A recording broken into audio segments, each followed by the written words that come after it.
నుంచి పక్షపాత ప్రభుత్వమే.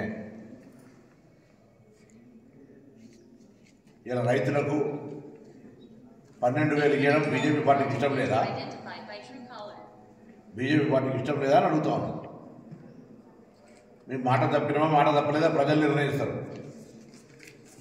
మేమేం నియమ నిబంధనలు పరిమితులు రైతులు అంటే వీళ్ళకి అంటారు, మీరు వాళ్ళు అవమానపడతారు. గుట్టలకు ఏమని అడుగుతుందా టీఆర్ఎస్ పార్టీ? ప్రజల ముందు ఉంచండి మీ అభిప్రాయం ఏందో.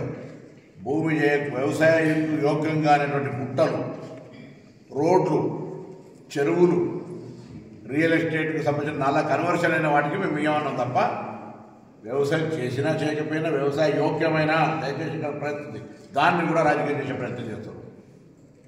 ఇలా పంటలు రకరకాల హార్టికల్చర్ పంటలు కావచ్చు, కాటన్ కావచ్చు, పసుపు కావచ్చు, షుగర్ కేన్ కావచ్చు, రకరకాల పంటలు సీజన్ వైజ్ ఏమైనా ఉండొచ్చు.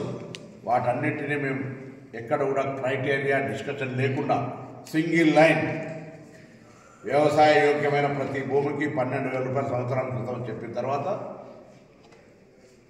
ఒకటే ఒక ఎగ్జెప్షన్, గుట్టలు, చెరువులు, రోడ్లు, నాలా కరెక్షన్ అని కూడా ఇవ్వని అడుగుతుందా టీఆర్ఎస్ పార్టీ బీజేపీ పార్టీ?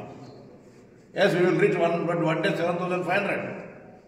మాకు అంతకంటే ఎక్కువ కూడా ఇవ్వాలని ఉన్నది రైతులకు. మేము చట్టవాళ్ళకు పైసలు ఇస్తా ఉన్నాం. రైతు రుణమాఫీ చేసిన దమ్ముతోటి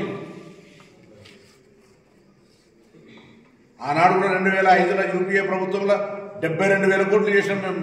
మన్మోహన్ సింగ్ గారు మన దేశమంతా జ్ఞాపకం చేసుకుంటుంది. నరేంద్ర మోడీ